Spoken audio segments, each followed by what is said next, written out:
நிறைய பேர் சொல்றாங்க அண்ணாமலை என்ன அரசியலே பேசுறது இல்ல அப்படின்னு. அவர் கொஞ்சம் அரசியல் பேசணும், அண்ணாமலை என்ன கொஞ்சம் அரசியல் பேசணும், பழைய மாதிரி பேசணும். ஐயா, இந்த உலகத்தில் அரசியல் பேசுறது ரொம்ப எளிமையான ஒரு வேலைங்க ஐயா. விமான நிலையத்துக்கு வெளியே வந்தீங்கன்னா பத்திரிகை நண்பர்கள் இருப்பாங்க, ரயில்வே ஸ்டேஷனுக்கு வெளியே வந்தா பத்திரிகை நண்பர்கள் இருப்பாங்க.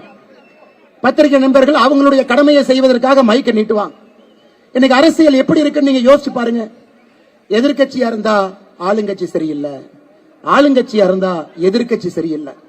இந்த அரசியலை பேசுவதற்கு எதற்கு அண்ணாமலை அங்க போகணுங்க ஐயா? நாம் இந்த அரசியலை செய்வோம், அடிப்படை மாற்றத்திற்கான அரசியலை செய்வோம். தமிழகத்தில் இப்பதான் இத்தனை ஆண்டு காலம் கழித்து மக்களுக்கு பிடிக்குதோ இல்லையோ ஒரு புரட்சி நடந்திருக்கு. ஒரு முதலமைச்சர் ஆட்சிக்கு வந்திருக்கிறாங்க. நான் எல்லா இடத்திலும் கூட சொல்வது ஓராண்டு காலம் கொடுங்க, ஒரு ஆண்டு காலம் கொடுங்க. 108 எம்எல்ஏ வந்ததுல 101 எம்எல்ஏ இப்பதான் முதல் டைம் சட்டமன்றத்துக்குள்ள எட்டி பார்க்கிறாங்க. சட்டமன்றத்துக்குள்ள எட்டி பார்க்கிறாங்க, கை குழந்தையோடு வந்திருக்கின்றார். மொத்த 234 எம்எல்ஏ 154 பேர் முதல் முறையாக சட்டப்பேரவைக்குள்ள 2026 தேர்தலுக்கு பிறகு கால் எடுத்து வைத்திருக்கின்றார். அவர்களுக்கு நான் எல்லா இடத்திலும் சொல்வது ஒரு வருஷம் கொடுப்போம், வேலையை செய்யட்டும்.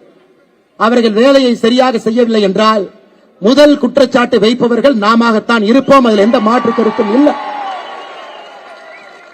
ஆட்சிக்கு வந்து இன்னைக்கு 100 நாள் கூட ஆகல, செய்யட்டும், பார்ப்போம்.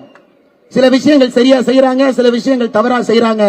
தவறுகள் செய்யும் பொழுது நாம் சுட்டி காட்டுகின்றோம், அதையும் சில இடத்துல திருத்திக் கொண்டிருக்கின்றார்கள். அரசு செய்யக்கூடிய வேலையை நாமும் செக் பண்ணி அவர்களுக்கு ரிப்போர்ட் கொடுக்கிறோம். டாஸ்மார்க் எத்தனை கடைகள் இன்னும் 500 மீட்டருக்குள் இருக்கு, அதையும் அரசு ஆமோதித்து நடவடிக்கை எடுக்கிறாங்க. அதை நான் நிச்சயமாக பாராட்டுகின்றேன். அது நல்ல ஒரு அரசியல் போக்கு. ஒரு வருட காலம் தப்பு பண்றாங்கன்னா நம்ம பேசுவாங்க ஐயா. இன்னைக்கு எனக்கு தெரியும், தமிழகத்தில் எதிர்கட்சி நண்பர்கள் நிறைய பேர் நம்மளை பார்த்து சொல்றாங்க, அண்ணே நீங்க அரசியலே பண்ணல.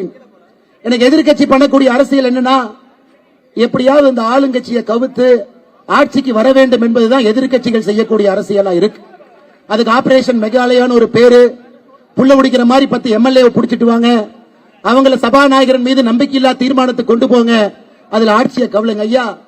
தப்ப ஆட்சி பண்ணா ஆட்சியை கவலுப்புங்க ஐயா. ஒரு வருஷம் எல்லாரும் நேரம் கொடுங்க. எதற்கு காலையில வெந்நீரை ஊற்றியது போல எல்லாம் அப்படி சுத்திக்கிட்டே இருக்கிறீங்க? வேலை செய்யட்டும்.